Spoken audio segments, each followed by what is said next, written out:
প্রিয় ছাত্রছাত্রীরা, আজকে আমি নিয়ে এসেছি Bardhaman university BA third semester ইতিহাস মেজর 2 এর একটি গুরুত্বপূর্ণ প্রশ্নের উত্তর। প্রশ্নটি হলো, প্রাচীন রোমের সমাজে দাসদের অবস্থা সবিচারে বর্ণনা করো।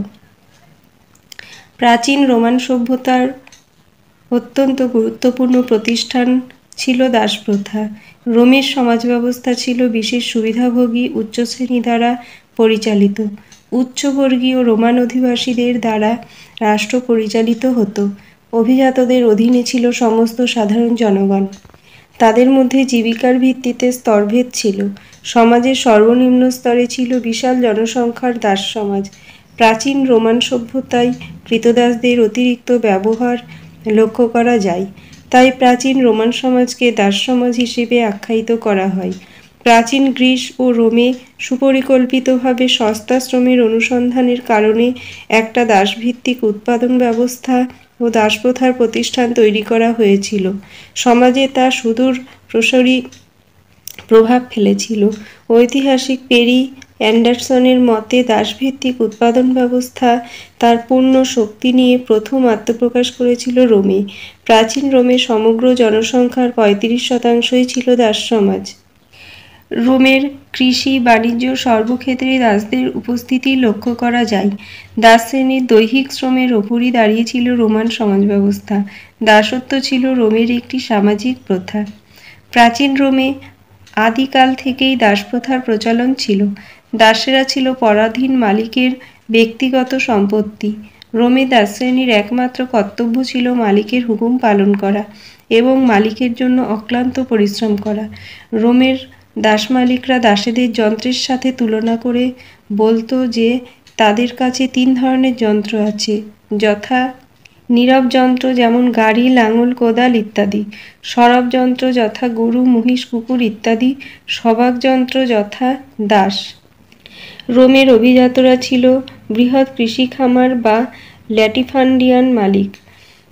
এই বিশাল কৃষিক্ষেত্রকে চাষ করার জন্য বিদেশ থেকে ধরে আনা অসংখ্য দাসদের নিযুক্ত করা হতো এবং কৃষিজাত বাড়তি উৎপাদন তাদের কাছ থেকে সংগ্রহ করা হতো। প্রাচীন রোমের সমাজে দাসদের পণ্য অথবা গবাদি পশুর মতো কেনাবেচা হতো। রোম নগরী ও রোম রাষ্ট্র প্রতিষ্ঠার পর রোমান সমাজে প্রথমেই দাসদের সংখ্যা ছিল নগণ্য। বেশিরভাগ মানুষই ছিল স্বাধীন নাগরিক। শুধুমাত্র চরম ঋণগ্রস্ত ব্যক্তি কোনোভাবে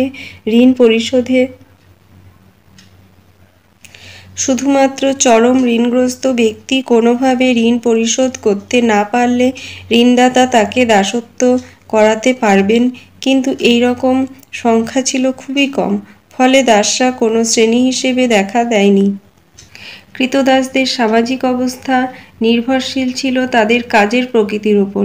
কৃতদাসরা কৃষিকাজ, শাসনকার্য, গৃহস্থলীর কাজ, খননকার্য, বাণিজ্য, মজুর, শিক্ষা ও শিল্পকর্ম প্রভৃতি কাজে যুক্ত ছিল। দাসদের দক্ষতা বিচারে তাদের কাজ দেওয়া হতো, তবে মালিকদের আদেশ মতো যে কোনো কাজ করতে দাস সম্প্রদায় বাধ্য থাকত। দাসদের রাখা হতো জেলখানার কয়েদিদের মতো। দাসরা যাতে পালিয়ে না যায় সেই জন্য তাদের রাতের বেলায় কয়েদখানার মতো ঘরে তালা বন্ধ করে রাখা হতো। কৃতদাসদের হাড়ভাঙা খাটুনিতে রোমান মালিকদের সম্পদের পরিমাণ বৃদ্ধি পায়। প্রাচীন রোমে দাসপ্রথার এক অবিচ্ছেদ্য অঙ্গ ছিল গ্ল্যাডিয়েটরের লড়াই। গ্ল্যাডিয়েটর প্রথা ছিল রোমের কৃতদাস ব্যবস্থার নগ্নতম রূপ। দাসেদের মধ্যে থেকে ক্ষিপ্র, চটপটে, শক্তিশালী ও সাহসীদের বাছাই করে তাদের অস্ত্রবিদ্যায় প্রশিক্ষিত করা হতো। গ্ল্যাডিয়েটর কথাটি এসেছে ল্যাটিন গ্ল্যাডিয়াস শব্দ থেকে, যার অর্থ তরবারি। অস্ত্রবিদ্যায় সুশিক্ষিত দাসদের নিজেদের মধ্যে লড়াই করে রোমের অভিজাত নাগরিকদের মনোরঞ্জন করতে হতো। এদের বলা হতো গ্ল্যাডিয়েটর। রোমান গ্ল্যাডিয়েটর ছিল একজন সশস্ত্র যোদ্ধা। অন্য গ্ল্যাডিয়েটর বন্যজন্তু ও দণ্ডিত অপরাধীর সঙ্গে তারা হিংস্র প্রতিদ্বন্দ্বিতায় অবতীর্ণ হতো। এই প্রতিদ্বন্দ্বিতার মাধ্যমে তারা দর্শকদের মনোরঞ্জন করত। খ্রিস্টপূর্ব প্রথম শতক থেকে খ্রিস্টীয় 2য় শতক পর্যন্ত গ্ল্যাডিয়েটরের লড়াই চূড়ান্ত পর্যায়ে উন্নীত হয়েছিল। দাসরা দৈহিক শ্রমদান ছাড়া বৌদ্ধিক কর্মেও নিযুক্ত থাকত। যে সকল দাসের শিক্ষাগত ও বৌদ্ধিক যোগ্যতা ছিল তারা সমাজে মুক্তিলাভ করে ফ্রিডম্যান হিসেবে বিভিন্ন অধিকার ভোগ করত। এরা হতে পারত দার্শনিক, নাট্যকার, সাহিত্যিক, অভিনেতা, চিত্রশিল্পী, চিকিৎসক ইত্যাদি। রোমান প্রভিন্সগুলিতে রাজস্ব ও অন্যান্য কর আদায়ের জন্য বিভিন্ন কোম্পানি গঠিত হয়েছিল। সেখানে কর আদায়ের জন্য শিক্ষিত দাসেদের নিয়োগ করা হতো। পরিশেষে বলা যায়, রোমান অর্থনীতি দাসেদের প্রতি নির্ভরশীল থাকায় সেখানে প্রযুক্তির ব্যবহার ঘটেনি। দাসরা ছিল সহজলভ্য ও তাদের নিয়োগের খরচও ছিল খুব কম। তাই প্রযুক্তিগত উন্নতির কোনো চেষ্টা রোমে দেখা যায়নি। তবু অনেকেই মনে করেন যে রোমের ইতিহাসে দাসেরা একটি গুরুত্বপূর্ণ ভূমিকা পালন করেছিল। খ্রিস্টীয় প্রথম শতকের শেষে প্রজাতান্ত্রিক শাসনের পতনের পর সাম্রাজ্যের নতুন শাসন কাঠামোয় দাসেরা এক উল্লেখযোগ্য অবস্থানে উঠে এসেছিল। রোমান বহুজাতিক ও বহুসাংস্কৃতিক নাগরিক সমাজ তাদের সম্পূর্ণরূপে অঙ্গীকরণ করেছিল।